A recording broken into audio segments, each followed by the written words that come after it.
हरियाणा में बारिश, आंधी और ओलावृष्टि से कई जिलों में बड़ी ठंड, तापमान में हुई भारी गिरावट, किसानों की फसलों को हुआ फायदा, जल भराव की समस्या से लोग हुए परेशान। प्रायोजक पतंजलि गाय का घी, मां का भरोसा, प्यार से परोसा।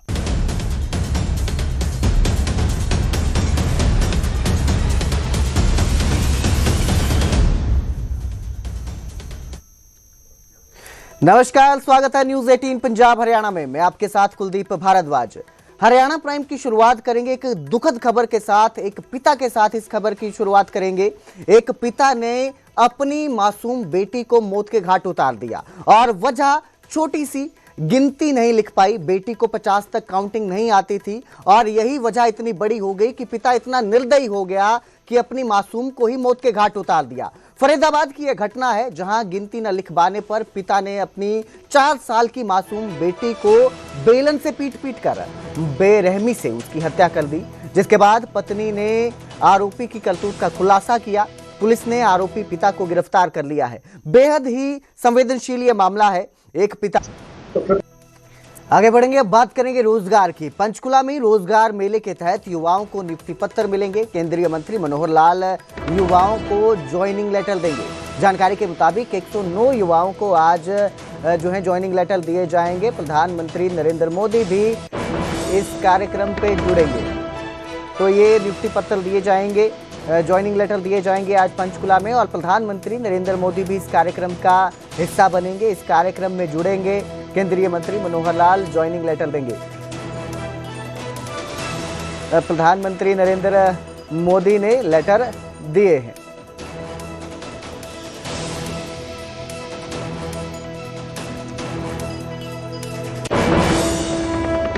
हरियाणा के मुख्यमंत्री नायब सिंह सैनी ने पंजाब के लुधियाना में आम आदमी पार्टी की जो सरकार है उस पर जमकर निशाना साधा। उन्होंने नशे को लेकर सरकार को घेरा तो वहीं भ्रष्टाचार के मुद्दे पर बोलते हुए कहा कि आम आदमी पार्टी की सरकार कांग्रेस से भी ज्यादा भ्रष्टाचारी है। सतगुरु राम सिंह जी के चरणों च नमस्कार। सतगुरु राम सिंह जी आख्या सी जवार सिया भजन करना है। साडे पंजाब दे जो लोकी हैं वो बड़े भोले ने जी, वो गल्लां विच आ जांदे। परंतु मैं पंजाब के लोगों को कहना चाहना है कि आने वाला समय ये ऐसा समय है कि जब देश ये विकसित गति से आगे बढ़ रहा है, प्रधानमंत्री जी ने संकल्प लिया है कि हम भारत को विकसित राष्ट्र बनाने का काम करांगे। तो मैं पंजाब के लोगों को भी अपील करता कि नरेंद्र मोदी जी के नेतृत्व में साडा पंजाब भी पीछे न रहे, ये भी विकसित पंजाब बने।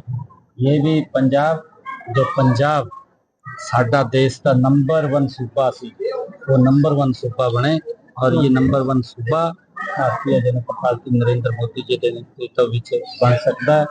मैं ये कहना भी चाहना है क्योंकि गल्लां तो बड़िया बड़िया करते हैं और आगे भी आप होनी गलियां बड़िया ही गल्लां होनी है, क्योंकि 4 सालों के विच तो कुछ हुआ नहीं जो पहले बड़िया गल्लां की गई नहीं।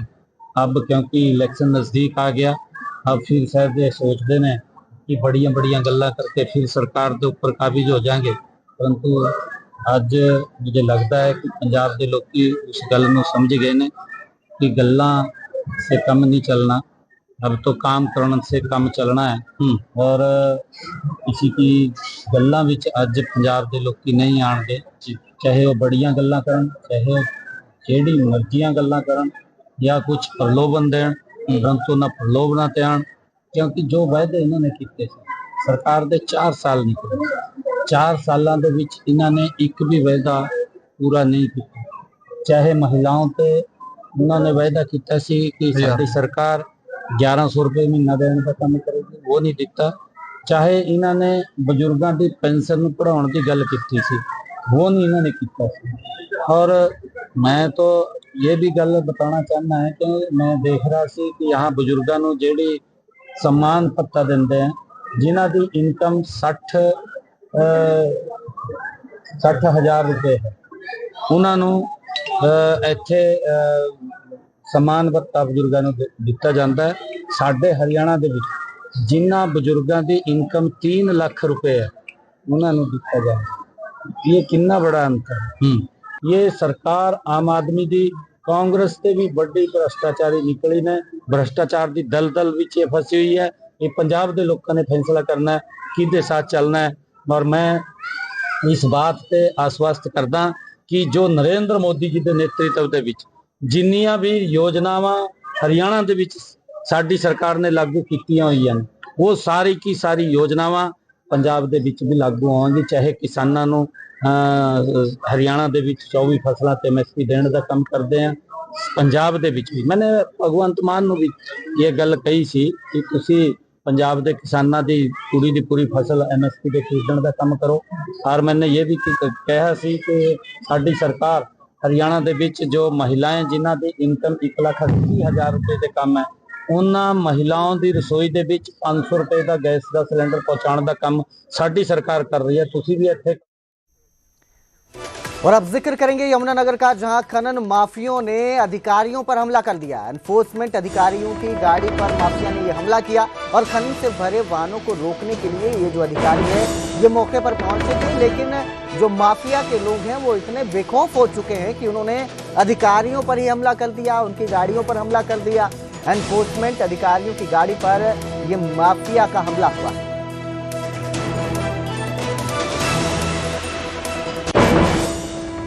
वहाँ बल्लेवाड़ा जोन में आके गई हुई थी, उनके पास सूचना प्राप्त हुई थी कि वहाँ पे अवैध माइनिंग हो रखी है, जिसकी दबिश के लिए वहाँ जब टीम पहुँची है तो वहाँ से एक ट्रैक्टर ट्रॉली वाला के जब पीछा किया गया, वहाँ से उसने ट्रैक्टर ट्रॉली अपनी घुमा के गाड़ी से को टक्कर मारी है और मुलाजिमों को टक्कर मारी है। मुलाजिमों ने भाग के अपनी जान बचाई है और उन्होंने गाड़ी को भी नुकसान पहुँचा दिया और उसके बाद वो अपनी ट्रॉली मौका पर छोड़ के ट्रैक्टर को लेकर मौका से भाग गया था जी, जिसमें हमने इस आरोपी को और उसके ट्रैक्टर को काबू किया, इसको गिरफ्तार किया जी।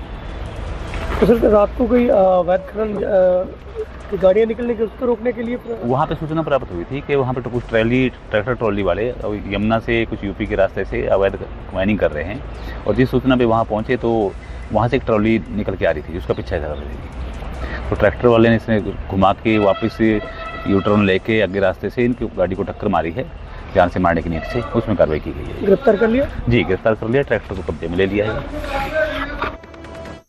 जम्मू कश्मीर के डोडा में हुए दर्दनाक हादसे में शहीद जवानों का आज अंतिम संस्कार होगा। शहीद मोहित चौहान और सुधीर नरवाल को अंतिम विदाई दी जाएगी। शहीद मोहित चौहान का पार्थिव शरीर गांव पहुंचा है और कुछ देर में शहीद सुधीर नरवाल का पार्थिव शरीर भी यमुनानगर पहुंचेगा, जिसके बाद उनके पार्थिव शरीर का राजकीय और सैन्य सम्मान के साथ अंतिम संस्कार किया जाएगा, अंतिम विदाई दी जाएगी।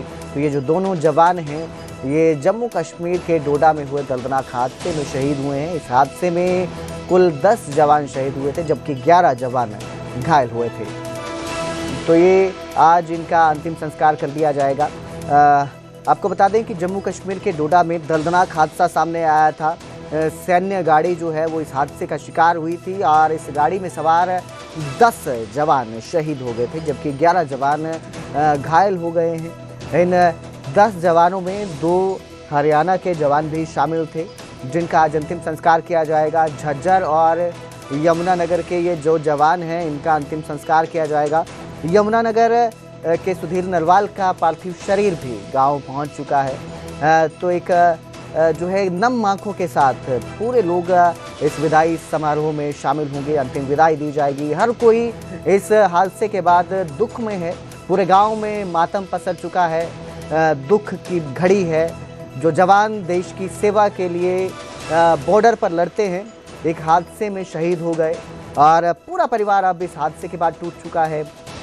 सुधीर नरवाल का पार्थिव शरीर भी गांव पहुंच चुका है। कुछ देर में सैन्य सम्मान के साथ जो दोनों जो जवान थे उनका अंतिम संस्कार किया जाएगा, नम आंखों से विदाई दी जाएगी और कुछ ही देर में उनका शरीर पंच तत्वों में विलीन हो जाएगा।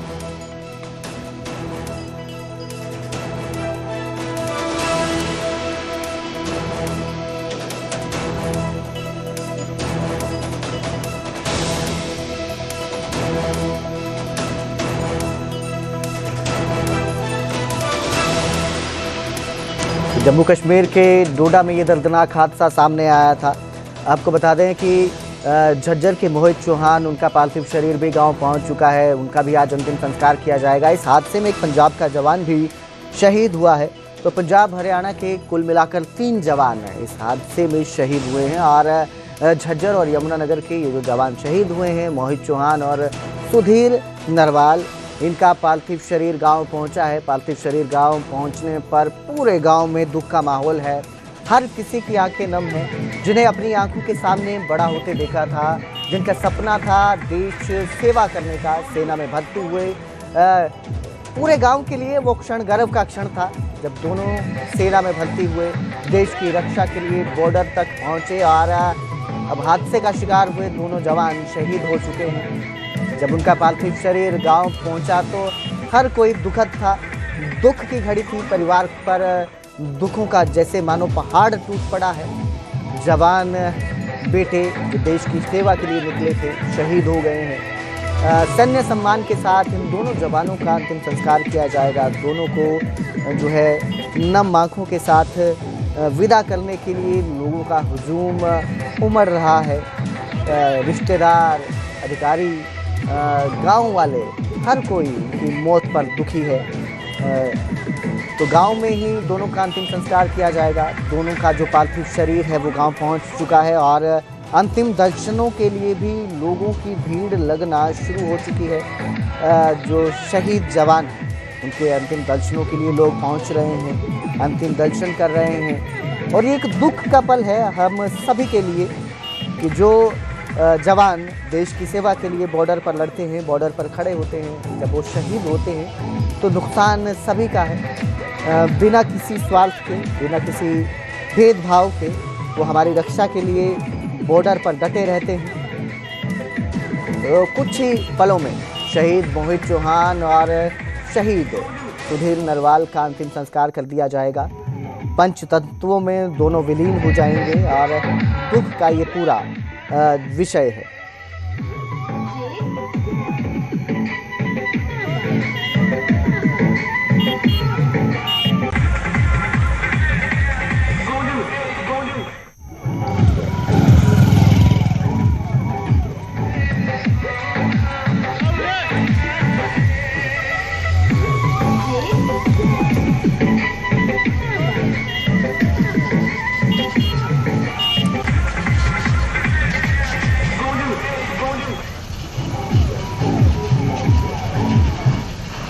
तो वहीं हरियाणा में बस कंडक्टर की मनमानी का एक वीडियो सामने आया है। यात्रियों के साथ कंडक्टर ने बदसलूकी की है, ये वीडियो सामने आया है। घरोंडा बस स्टॉप की बजाय पानीपत बस स्टैंड पर यात्री को उतारा, जिसके बाद यात्रियों ने जब इसका विरोध किया तो कंडक्टर बदतमीजी पर उतर आया। तो हरियाणा बस कंडक्टर की मनमानी का, बदसलूकी का, बदतमीजी का वीडियो सामने आया है जो आपकी स्क्रीन पर है। आप देख सकते हैं कि जो यात्री हैं उन्हें किसी और स्टॉप पर उतरना था, घरौंदा बस स्टॉप पर उतरना था, लेकिन इसकी बजाय उन्हें पानीपत बस स्टैंड पर उतारा गया और विरोध करने पर जो कंडक्टर है वो बदतमीजी पर उतर आया। कंप्लेन कर दिया, ठीक है? ठीक है, कर देंगे। आप मत रोके, आप मत रोकना, पता लग जाएगी। ठीक है, ठीक है, ठीक है। बना ले, बनाने लग रही है, बना ले। फिर बनाने लग रही। मैं कौन सा डरे बैठी हूँ? फिर मैं कौन सा डरे बैठी हूँ? कौन कह रहा है तेरे? कोई नहीं। कौन सी बस? अंकल सारी बस रुकती है, आपकी न्यारी बस नहीं है, ठीक है? आसमान से उतर के नहीं आई आपकी बस जो सीधा जाएगी, हर स्टैंड पे रुकेगी आपकी बस। हम तो लगे रहे हैं, आप बस मत रोकना, हम देख लेंगे आगे।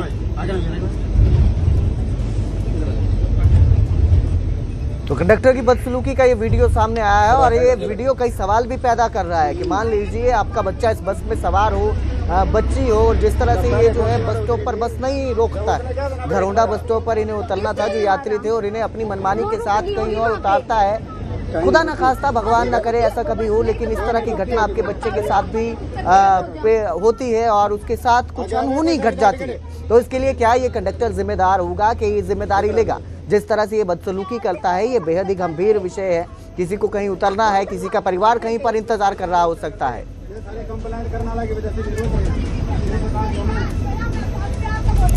वीडियो बनाने लग रही। फिलहाल अब ये देखना है कि परिवहन विभाग कंडक्टर की इस बदसलूकी पर किस तरह का एक्शन लेता है, क्या कार्रवाई इसके खिलाफ की जाती है। जिस तरह की ये घटना सामने आई और ये कितना बेखौफ होकर कह रहा है कि वीडियो बना लीजिए, जो करना है कर लीजिए, जैसे इसे किसी का खौफ ही नहीं रहा है, किसी से डर नहीं रहा है। अब देखना ये कि विभाग इस पर क्या एक्शन लेता है, क्या कार्रवाई की जाती है जो बदसलूकी ये कंडक्टर कर रहा है। ठीक है कर देंगे, आप मत रोकना, पता लग जाएगी। ठीक है बनाने लग रही है, फिर बनाने लग रही। मैं कौन सा डरे बैठी हूँ, फिर मैं कौन सा डरे बैठी हूँ। कौन कह रहा है? कोई नहीं। कौन सी बदतमीजी? अंकल सारी बस रुकती है, आपकी न्यारी बस नहीं है। ठीक है, आसमान से उतर के नहीं आई आपकी बस जो सीधा जाएगी। हर स्टैंड पे रुकेगी आपकी बस। हम तो लगे रहे हैं आप। पंजाब हरियाणा।